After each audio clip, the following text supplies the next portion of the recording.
má vontade. Eu tô colocando o discurso que a gente ouviu ali, a entrevista do Matheus Pereira, dizendo, não, vamos trabalhar para ele fazer os gols, para ele vai ser o artilheiro e tal.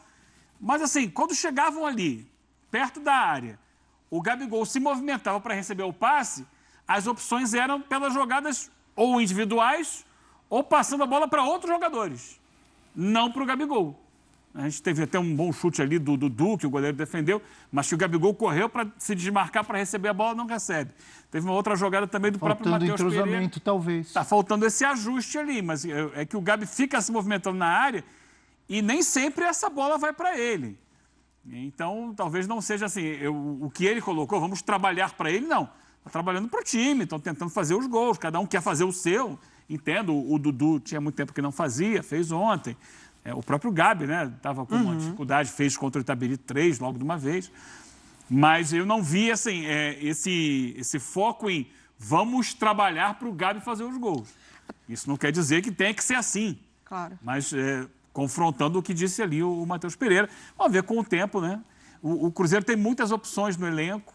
Ontem o Wesley usou muito essas opções, porque vários jogadores... O próprio Matheus Pereira começou no banco. Matheus Pereira, Dudu, Marquinhos... Entrou no lugar do Bolassi. E eu acho que por isso que é interessante da gente avaliar esse desempenho, né? Porque é um início de trabalho, o Cruzeiro já passou por uma demissão de treinador, então o Cruzeiro já interrompeu ali um processo que mal tinha começado, porque novos jogadores, né? Não falando exatamente do Diniz, porque o Diniz vem da temporada passada, mas novos jogadores que ganhou opções, Dudu, o Gabigol principalmente. Então, o Cruzeiro, nesse novo processo, um time diferente do Itabiribe, né? Que lá, o que a gente talvez imagina de um Cruzeiro desempenhando com o Marquinhos muito bem por um lado, o Dudu por outro, o Matheus Pereira, que é titular dessa equipe, o Gabriel.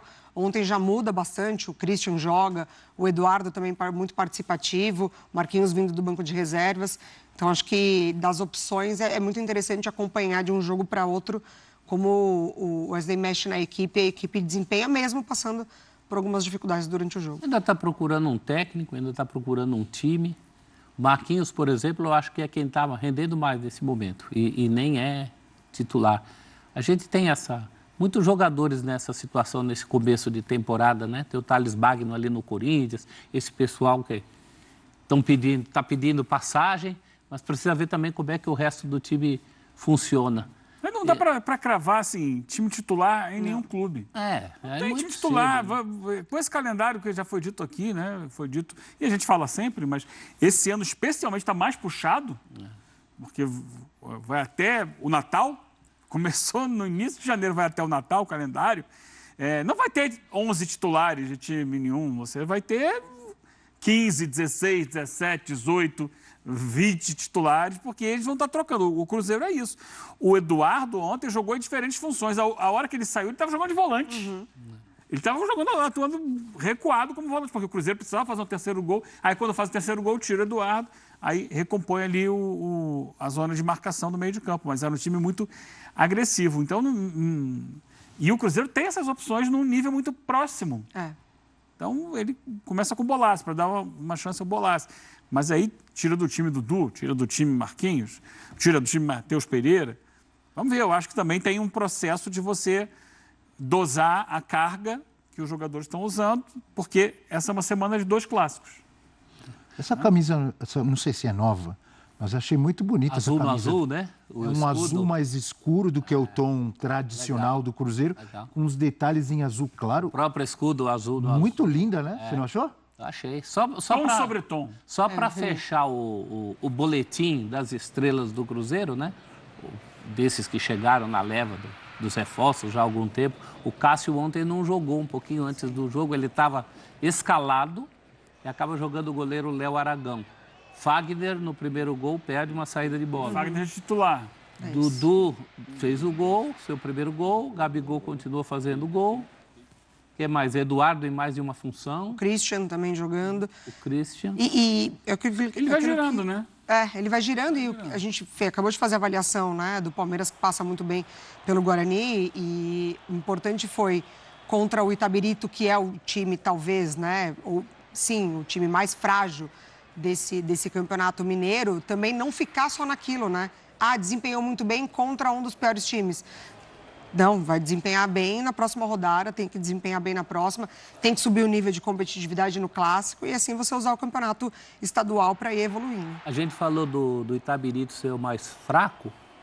O Uberlândia, apesar de estava invicto no campeonato, tinha derrubado o técnico, viu, Abel? Você que... O cara caiu invicto. O Paulo Roberto Santos. No Brasil tudo é possível, professor. Tudo é possível. O único gol do Itabirito tinha sido até então. Ontem foi com o interino. Deu um barulho lá, rapaz. O Uberlândia demitiu o técnico, depois o técnico foi em rede social dizer que estava surpreso. Aí o clube foi em rede social dizer que estava tudo em comum acordo. Aí o técnico respondeu dizendo que aquela demissão tinha sido, entre aspas, um livramento. Caiu invicto no campeonato.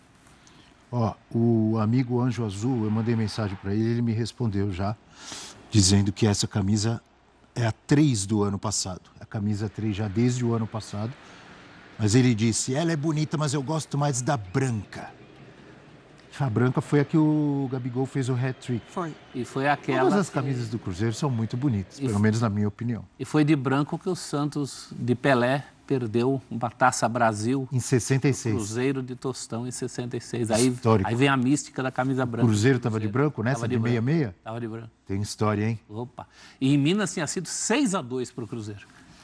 Com Pelé e tudo. Como é que é? Almanaque do professor Celso. Sim. Ele aparece assim, do nada. Você não precisa combinar. É aquele grande time do Cruzeiro, né? Ali começou o grande Cruzeiro, né? Nacional, né? E o Cruzeiro que quer voltar aos bons tempos do gigante Cruzeirão cabuloso, pode acertar aí com o Léo Jardim. Temos uma tela, é isso, amigo Leão? Vamos lá, então. Porque é o técnico que está lá no Al Ain. Léo Jardim no Al Ain, uma ó. rima e uma solução. Ó, tá rimando, ó lá. Léo Jardim com Al Ain. Se despede, não é isso? Em 2025, 6 jogos, uma vitória, 2 empates, 3 derrotas, aproveitamento ruim, 27,8%. Em 6 jogos fez 8 gols, mas sofreu 9. Hoje, 11 da manhã, quer ver o Léo Jardim? Numa provável despedida? 11 da manhã, Disney Plus tem Al Ain e Al Rayyan. É a Champions League lá da Ásia. Na hora que a gente estiver saindo do programa, ele vai começar esse jogo, que pode ser a despedida. Olha ele aí. Nos últimos anos, em diferentes clubes do futebol árabe, Emirados Árabes, Catar, Arábia Saudita, e muito próximo de ser o novo técnico do Cruzeirão cabuloso, hein, professor? É mais uma tentativa portuguesa, mais uma tentativa de técnico estrangeiro e mais uma vez aquele dilema de sempre, capacidade tem. Precisa ver se sobreviverá às intempéries do futebol brasileiro. Passam por calendário, por adaptação. No caso específico do Cruzeiro, fazer jogar um time montado por um investidor que vai querer ver esses caras em campo. É aquela incógnita de sempre, né? Vamos ver se ele vai resistir às intempéries. Essa erudição do professor Celso é maravilhosa. Intempéries, inclusive climáticas, nos últimos tempos. Que tem sido pesado. Cada vez mais. Mas no mundo inteiro, não só aqui. Abel, só solicita ao amigo para não dar um susto que proporcione um infarto no nosso amigo botonista da colina. Para falar o nome completo dele, Leonardo Jardim, porque Léo Jardim, o botonista, já teve um treco lá pensando que era o goleiro do Vasco que estava indo para o Cruzeiro. Leonardo Jardim, o técnico português, ex-Mônaco, porque o Cruzeiro está comprando todo mundo, né? Mas o botonista da colina ficou assustado lá. É o Leonardo Jardim. Um abraço para ele, grande torcedor. Que é um técnico de história aí, né? De muito cartaz no futebol internacional. O Mônaco é o auge, o auge dele, né? O Mônaco, naquela época que tinha o Mbappé. Do Mônaco do Mbappé. É o que ficou na memória. Chegou às semifinais da Liga dos Campeões da Europa, né? Mbappé, Bernardo Silva e companhia. Eliminou o Borussia Dortmund, mas vamos lá. O Leonardo Jardim é um técnico muito falado, muito comentado internacionalmente desde então. E já esteve cotado para vir ao Brasil em algumas ocasiões. Nunca apareceu por aqui. Quem sabe dessa vez? Uma delas foi pelo Flamengo, né? Sim. Mas teve outras, eu não me lembro quais outros times já. Várias vezes, porque o mercado português ficou muito aquecido aqui, né? Entre os clubes brasileiros. E ele é sempre o nome falado. É sempre o nome falado, mas nunca apareceu. O Cruzeiro recentemente teve o Pepa, que não durou muito, já que estamos falando especificamente de português, mas a nacionalidade não importa, o que importa é o cara... Claro, o trabalho. Ser bom técnico, fazer um bom trabalho. A gente, obviamente, cita, porque temos tido muitos técnicos portugueses, alguns não tiveram sucesso e outros, como Arthur Jorge, Jorge Jesus, Abel Ferreira, com títulos conquistados.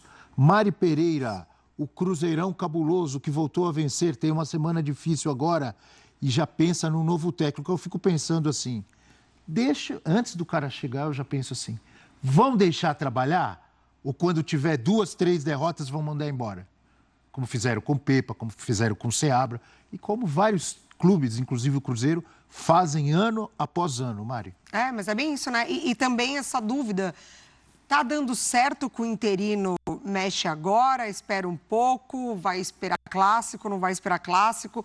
Eu acho que o Cruzeiro, a gente tem pontuado aqui, né? As decisões equivocadas ou principalmente precipitadas de você ter essa urgência e essa pressa de responder com título, de responder com futebol bonito. O Cruzeiro, ele passou pelo processo das 2 SAFs, mexendo, né, muito na maneira, na mecânica de conduzir a equipe e com essa nova gestão, os processos, eles de fato foram interrompidos. Então, dá a impressão de um caminho ainda não muito bem definido por parte da diretoria, né? A gente quer seguir por onde? Por aqui, temos convicções, vamos atrás do perfil tal, perfil de elenco, de jogadores, de treinadores. Então, o nome do Leonardo Jardim é um nome muito interessante. Essa questão até dos portugueses, né? Acaba tendo uma referência maior de treinadores aqui, então também é mais fácil para o que são procurados perguntar, conversar, né? Enfim, até para se ambientar de uma maneira um pouco mais rápida. E o Cruzeiro vai tentar essa aposta agora, mas sim, de fato, precisa ter o tempo de trabalho e essa consciência de que se você busca alguém de fora, para essa pessoa o tempo pode ser um pouco maior do que alguém que já está aqui acostumado com um calendário, por Agora, exemplo. o que esperar de Leonardo Jardim no Cruzeiro, não só do Leonardo Jardim, e se não desse certo com o Leonardo Jardim, com qualquer outro, que ele faça esse time jogar o quanto pesa. Esse time pesa, tem nomes de peso. Né? Não estou nem falando de valor de mercado, que também é importante, mas de peso. São jogadores com hierarquia, como diriam os argentinos. Então, a expectativa é que eles entreguem um futebol à altura de quem eles são. É pesado. Pesado. Às vezes é um desafio tão grande quanto fazer andar time ruim.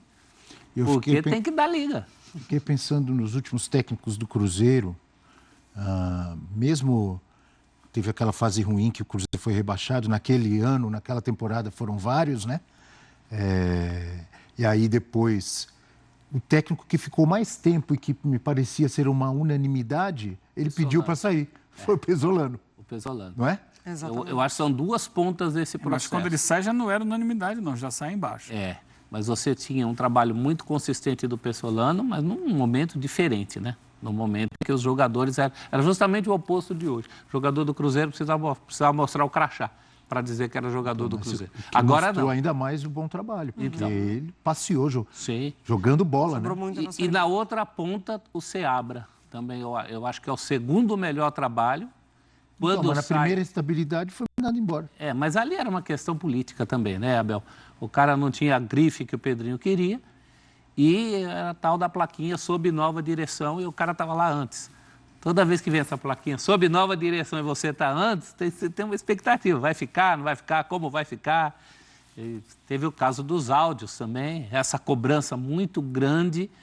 Esse Cruzeiro tem que andar e tem que andar com esses caras que vieram para isso. Então, é uma cobrança não só em relação ao Jardim, mas qualquer técnico que chegar, espera-se isso, que ele tire o melhor desses jogadores de tanto nome. #F360BR, com as mensagens que já começam a chegar.